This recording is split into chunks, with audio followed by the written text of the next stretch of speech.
మన ప్రభువును రక్షకుడైన యేసుక్రీస్తు వారి సజీవమైన దివ్యమైన నామములో స్తుతి మహిమ ఘనత ప్రభావాలు ప్రభుకు మాత్రమే చెల్లునుగాక. ప్రభునందు విశ్వాసం ఉంచినట్టు ప్రియులారా, మీకు నా హృదయపూర్వకమైన వందనాలు చెల్లిస్తూ ఉన్నాను. ఈ సమయంలో దైవజనుడైనటువంటి పౌలు ఎఫెసీ 1:3 అంటాడు, తండ్రి అయిన దేవుడు స్తుతించబడునుగాక. అది పరసంబంధమైన ఆశీర్వాదం కానీ భూ సంబంధమైన ఆశీర్వాదం కానీ తండ్రి అయినటువంటి దేవుని వలనే కలుగునుగాక. కాబట్టి ఈ విషయాన్ని అంతటినీ మనం పరిశీలన చేసినట్లయితే, నోవాహుని దేవుడు తనను తన కుటుంబాన్ని దీవించి ఆశీర్వదించినట్లుగా ఆదికాండము 9వ అధ్యాయంలో మనం గమనించవచ్చు. మరియు దేవుడు నోవాహును అతని కుమారులను ఆశీర్వదించి, మీరు ఫలించి అభివృద్ధి పొంది భూమిని నింపుడి, మీ భయమును మీ బెదురును అడవి జంతువులన్నిటికీ ఆకాశ పక్షులన్నిటికీ నేల మీద పాకు ప్రతి పురుగును సముద్రపు చేపలన్నిటినీ కలుగునుగాకని మీ చేతికి అప్పగింపబడి ఉన్నాయి. దేవునికి స్తోత్రం కలుగునుగాక. దేవుడు నోవాహుని జలప్రళయంలో నుంచి తీసుకొని వచ్చిన తర్వాత అతని కుటుంబాన్ని దీవించి ఆశీర్వదించినట్టుగా మీరు ఫలించి అభివృద్ధి పొందండి. దేవునికి స్తోత్రం కలుగునుగాక.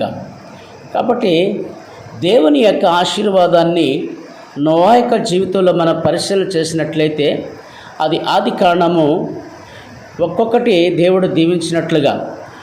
ఆదికాండం 1:28 మనం చూస్తే, దేవుడు వారిని ఆశీర్వదించి దీవించి మీరు ఫలించి అభివృద్ధి పొందండి అని భూమిని నింపండి అన్నాడు. కాబట్టి దేవుడు ఆదిలో చేసినటువంటి వాగ్దానాన్ని మళ్ళా జలప్రళయం ద్వారా నోవా యొక్క కుటుంబాన్ని దీవించి ఆశీర్వదించి మీరు విస్తరించండి అన్నాడు. దేవునికి స్తోత్రం కలుగునుగాక. కాబట్టి ఆదికాండం 9వ అధ్యాయంలో మీరు ఫలించి అభివృద్ధి పొందండి. దేవుడు అబ్రహాముతో కూడా చెప్పాడు. ఆదికాండం 12వ అధ్యాయం 2వ వచనములో, అబ్రహాముని నేను చూపించే ప్రదేశమునకు నువ్వు వెళ్ళు, నేను నిన్ను దీవిస్తాను అన్నాడు. దేవుని మాటకి మారు మాట పలక్క అబ్రహాము తన ప్రయాణాన్ని కొనసాగించి దేవుని చేత ఆశీర్వదించబడ్డాడు.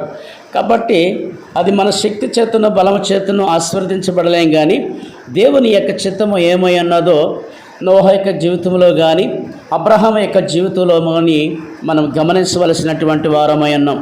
కాబట్టి ఆదికాండం 9వ అధ్యాయంలో 2వదిగా మనం చూస్తే, మానవుని యొక్క పరిపాలన మనం గమనించవలసినటువంటి వారమై ఉన్నాం.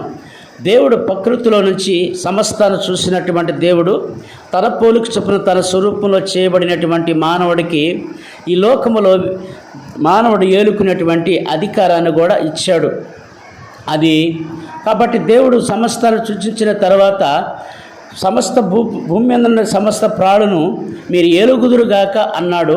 దేవుడు ఆ రీతిగా మానవుడు ఏలుకోవడానికి సిద్ధపరిచినట్లుగా ఈ అధ్యాయంలో మనం గమనించవలసినటువంటి వారమై ఉన్నాం. కీర్తనల గ్రంథం 8వ అధ్యాయము 6వ వచనములో, నీ చేతి పని మీద నీకు అధికారాన్ని ఇస్తున్నాను అన్నాడు. ఆ అధికారం ఇస్తున్నటువంటి దేవుడు హెబ్రీ పత్రిక 2వ అధ్యాయం 8వ వచనం అన్నాడు, దేవుడు మానవుని పాదముల కింద వాటినన్నింటిని ఉంచి ఉన్నాడు. దేవునికి స్తోత్రము కలుగునుగాక. దేవుడు సమస్త ప్రాణులను ఏలుకుంటావని, నీ చేతి పని నిన్ను స్థిరపరుస్తానని చెప్పిన దేవుడు వాటన్నిటిని కూడా నువ్వు ఏలుకుంటావని వాగ్దానం చేశాడు. వాగ్దానం చేసిన రీతిగా దేవుడు తన పోలిక చొప్పున తన స్వరూపంలో చేసినటువంటి మానవుడికి ఈ భూమి మీద సమస్త అధికారాన్ని ఇచ్చాడు. దేవునికి స్తోత్రం కలుగునుగాక. 3వదిగా మనం చూసినట్లయితే, ఆ నోవాహుని ఓడలో తీసుకుని వచ్చి భూమి మీద సిద్ధపరిచేటప్పుడు ఆత్మ సంబంధమైనటువంటి ఆహారానికి శరీర సంబంధమైన ఆహారానికి కూడా సమీపమైన వాటిని దేవుడు అనుగ్రహించాడు. దేవునికి స్తోత్రం కలుగునుగాక. దేవుని దగ్గర నుండి నోవాహుని జ్ఞాపకం చేసుకున్నట్లయితే, ఆదికాండం 1:29 అదే 9వ అధ్యాయం 3వ వచనంలో, భూమి గడ్డినిచ్చే విత్తనం సమస్తమును మొలిచునుగాక అన్నాడు. వాటిని సమస్తాన్ని సృజించాడు. దేవునికి స్తోత్రం కలుగునుగాక. కాబట్టి కీర్తనల గ్రంథం 104వ అధ్యాయము 14వ వచనములో, పశువులకి నిజంగా గడ్డిని ఆహారముగాను అనుగ్రహించినటువంటి దేవుడు కూరజాతి మొక్కలు కూడా మొలుచును అన్నాడు. ఆ రీతిగానే మొలిపించాడు. దేవునికి స్తోత్రం కలుగునుగాక. కాబట్టి కీర్తన గ్రంథం 136:25లో చూస్తే సమస్త ప్రాణులు ఆయన కృపచేతనే తృప్తి పొందుతున్నాయి అన్నాడు. అవి నిరంతరము స్థిరపరచుని బాకానికి చెప్పి దేవుడు వాగ్దానం చేశాడు. దేవునికి స్తోత్రం కలుగునుగాక.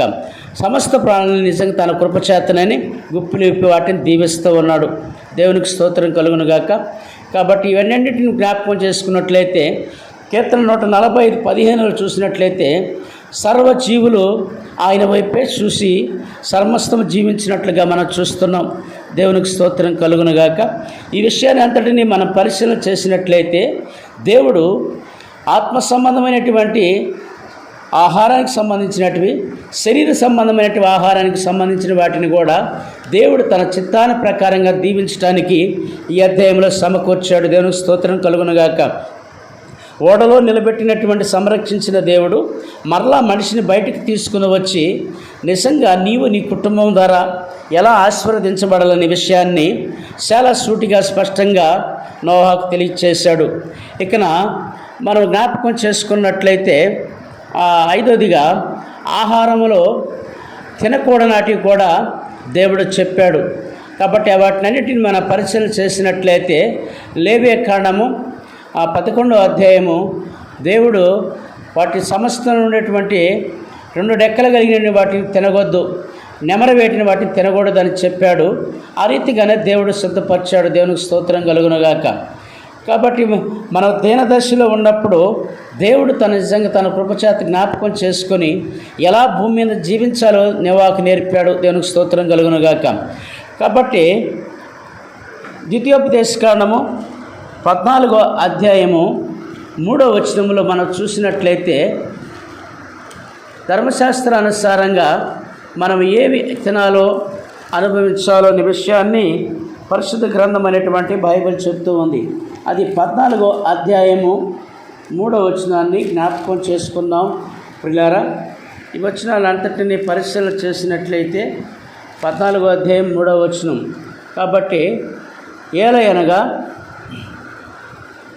నీవు హేయమైనది తినకూడదు, మీరు తినదగిన జంతువులు ఏవనగా ఎద్దు, గొర్రెపిల్ల, మేకపిల్ల, గుప్పి, దుప్పి, ఎర్రచరజంక, దుప్పి, వీటిని మాత్రమే మీరు తినవలనని దేవునికి స్తోత్రం కలుగునుగాక. కాబట్టి అపవిత్రమైన వాటిని తినడం వల్ల శరీరాన్ని అపవిత్రపరచుకుంటామనే విషయాన్ని నోవాహు యొక్క జీవితంలో వ్యక్తపరిచినట్లుగా మనం చూడవచ్చు. ఈరోజు దేవుని చేత ప్రతిష్ఠించబడినటువంటి నీవు దేవునికి ఏహమైన తిని శరీరాన్ని అవిష్టుడిగా మారిపోతున్నామేమో సుమా, జాగ్రత్తగా ఉండు అని దేవుని వాక్యం హెచ్చరించింది. దేవునికి స్తోత్రం కలుగునుగాక. కాబట్టి ఇంకా మనం పరిశీలన చేసినట్లయితే రక్తము తినకూడదు అన్నాడు దేవుడు నిజంగా నోవాహుతో. ఎందుకు రక్తంతో తినకూడదు అంటే రక్తములో జీవం ఉన్నది. కాబట్టి రక్తములో జీవం ఉన్నది కనుక ఏ ప్రాణిని కూడా మనుషుడు భూమి మీద రక్తము చిందించిన తర్వాత మాత్రమే తినమన్నాడు. కాబట్టి లేవియా కాండం 3:17 అంటారు, మీరు కొవ్వునైనను రక్తమునైనా తినకూడదు, ఇది దేవునికి హోమార్పణము అని. దేవునికి స్తోత్రం కలుగునుగాక.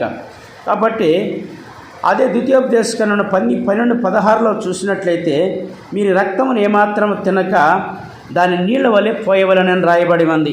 ఈ వాక్యం అనుచున్నటువంటి ప్రియ సహోదరి సహోదరుడా, నోవాహు యొక్క జీవితంలో ఈ భూమి మీద కొత్త ఆకాశాన్ని కొత్త భూమి సంచరిస్తున్నటువంటి నీవు ఏవి తినకూడదో ఏవి తినాలో స్పష్టంగా తెలియచేస్తున్నప్పటికీ నీవెలా నీ జీవితాన్ని అలవర్చుకుంటున్నావో, దైవ చిత్తానుసారమైన లేఖనానుసారంగా జీవిస్తున్నావా, ఎలా ఉన్నావా అనేది మన హృదయాలు మనం పరిశీలన చేసుకోవాల్సినటువంటి అవసరత ఎంతైనా ఉన్నదని ప్రభునామాన్ని బట్టి మనం చేస్తూ ఉన్నాం.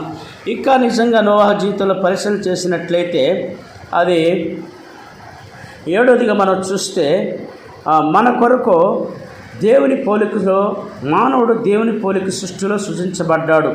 దేవునికి స్తోత్రం కలుగునుగాక. ఆదికాండం 1:27 వచనంలో దేవుడు తన పోలిక చొప్పున తన స్వరూపంలో చేయబడినటువంటి మానవునికి సమస్తాన్ని దేవుడు అనుగ్రహించాడు. కాబట్టి దేవుని పోలికతో స్వరూపంలో చేయబడినటువంటి నీవు నీ నోట ఆశీర్వాదకరమైనటువంటి మాటలు ఉచ్చరించాలనేది. యాకోబు 3:9 అంటాడు, దేవునితో తండ్రి అయినటువంటి దేవుడు స్తుతించబడును గాక.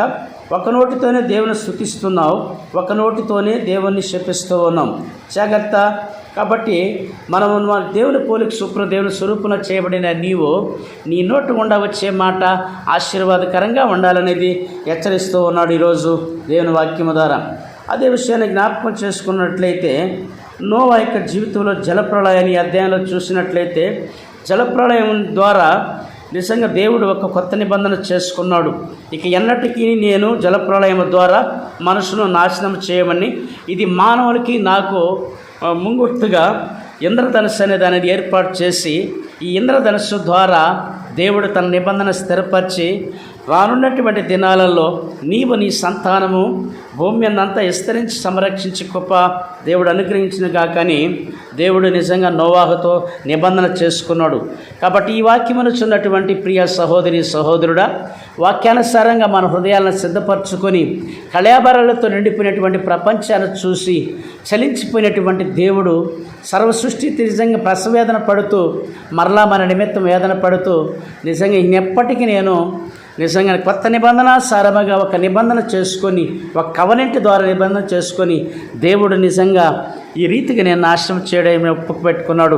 కాబట్టి ఇప్పుడే ఇది మిక్కిల అనుకూల సమయం అని జ్ఞాపకం చేసుకుని ఈ 9వ అధ్యాయం ద్వారా నోవా యొక్క జీవితాన్ని ఆశీర్వాదకరంగా మార్చినటువంటి దేవుడు ఏ విషయంలో ఎలా ఉండాలో మనం నిశ్చయం చేసుకొని ప్రభుకు మన జీవితాలను అప్పగించుకుందాం గాక. పరిశుద్ధాత్మ దేవుడు వాక్యంలో దీవించును గాక. మహాపరిశుద్ధుడా, మహాగణుడా, మమ్మల్ని మిక్కిలిగా ప్రేమించిన మా పరలోకపు తండ్రి నీకు స్తోత్రాలు. ఈ వాక్యం అనుచున్నటువంటి అనేక జీవితాల్లో ప్రభువా ఆశీర్వాదకరంగా మార్చబడిన తర్వాత నోవాహు యొక్క దేవుని యొక్క చిత్తమయ్యేది కనుగొనే విషయంలో ప్రభువా ఎలా తన జీవిత యాత్ర కొనసాగించే విషయంలో ఎలా నడిపింపు కావాలని నేర్పిన కృపను బట్టి స్తోత్రాలు చెల్లిస్తూ నా ఈ వాక్యం అనేకులు ప్రభువా మీరు జీవితాలను ప్రభు ఆశీర్వాదకరంగా మార్చి మీరు మహిమ పొందడం సహాయం చేయమని యేసు స్పష్టం పెట్టుకుంటున్నాం తండ్రి. ఆమేన్.